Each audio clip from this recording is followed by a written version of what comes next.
So then we go and talk about the different mouthpieces, because there is a lot of different mouthpieces, but the normal standard mouthpieces are the jointed and the double jointed. So the double jointed and the jointed is quite similar. It depends a little bit on your horse which one to take. A lot of people ask me which one is the sharper one and which one is the nicer one, but it depends a little bit on your horse. I don't think there is a lot of difference in between how sharp that bit is. It depends a lot on your hands, and it depends a lot of how your horse prefers it.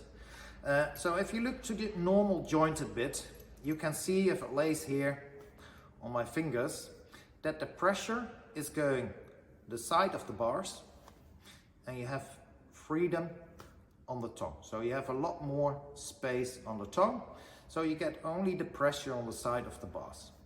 Sometimes they say, but if you have a single jointed bit, you will have a nut cracker effect.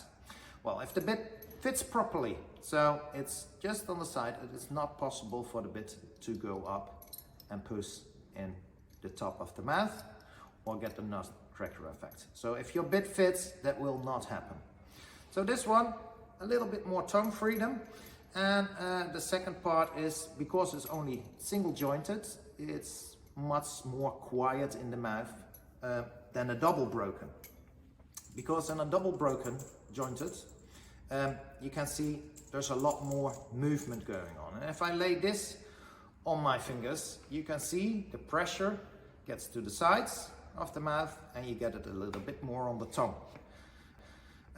That doesn't say that is bad, because the pressure is getting more connected over the whole mouth instead of the 2 points from the jointed. But not all the horses like the pressure on the tongue, and some horses will drop their tongue out or start playing too much around with the bit, because there's a lot of movement going on, and they get a little bit too much playful in the mouth, and you don't get the nice soft leaning in your hands. So that's the little bit of the difference in between those two bits. You can always try on your shin, this part of your leg, how it feels in the mouth, because this part is a little bit the same of the mouth of your horse. So if you put the bit like this and you put the pressure on it, you can feel the difference. And here, so you can feel that this bit puts a little bit more pressure on the sides, and this bit will put the pressure from here all over to that way.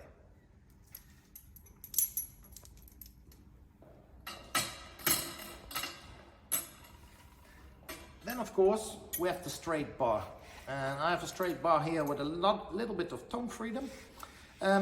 A lot of people say a straight bar is a lot sharper. Well, that depends a little bit. You have, of course, you have the metal straight bar, you have the rubber straight bar, but you have the flexible straight bars. What is sharper? I think the bit is only as sharp as your hand. If you put this one on the mouth, you can see that the pressure is not on the side of the bars, but is on top of the bars. And on top of the bars are a little bit sharper, the bone. So that's why the pressure goes directly on top of the bars. But what's really good, because there's no joint in it, it lays really stable in the mouth. So if you have a horse what's really trying to find to go to the bit, but there's too much movement, then a straight bar will be a really nice solution to get the horse to first accept the bit and go to it when they are really trying to find out what to do with it. So the straight bar is used a lot in the dressage with the different size pieces.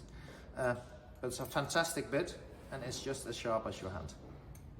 With STEELTEC we also have the double jointed anatomic mouthpiece. Now, if you can see, if you look at the bit, you can see in the middle, we put the middle part, what is double broken, like this one, the double broken.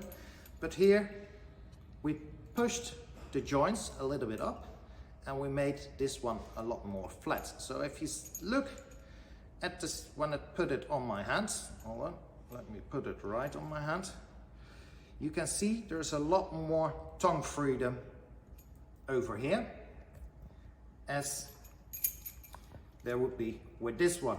This is for the horses who don't like a lot of pressure on the tongue, but don't like the single jointed bits as well.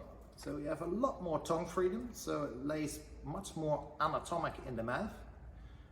So no tongue pressure, so for horses who throw out their tongue, fantastic bit. And you get also the pressure on the side of the bars.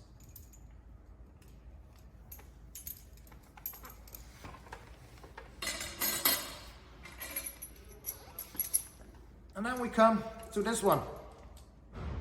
4 times jointed.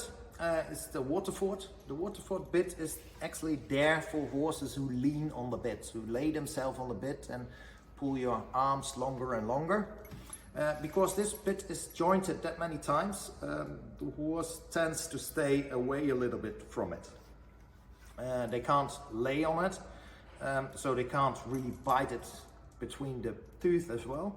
So it's a really nice bit for the horses when they get tired, who lay on it or build on the front hand a little bit, that they can't lean on the bit. And definitely in eventing you will see it when you go in the cross country and they get a little bit tired, they seem to lean a little bit more on the bit. So they will stay away a little bit more. So this is also a nice bit for training. Maybe not a bit for every day, but just to learn them that they have to keep a little bit more upwards and don't hang on it. And if that goes well, you can go back to a double jointed bit and see how it works.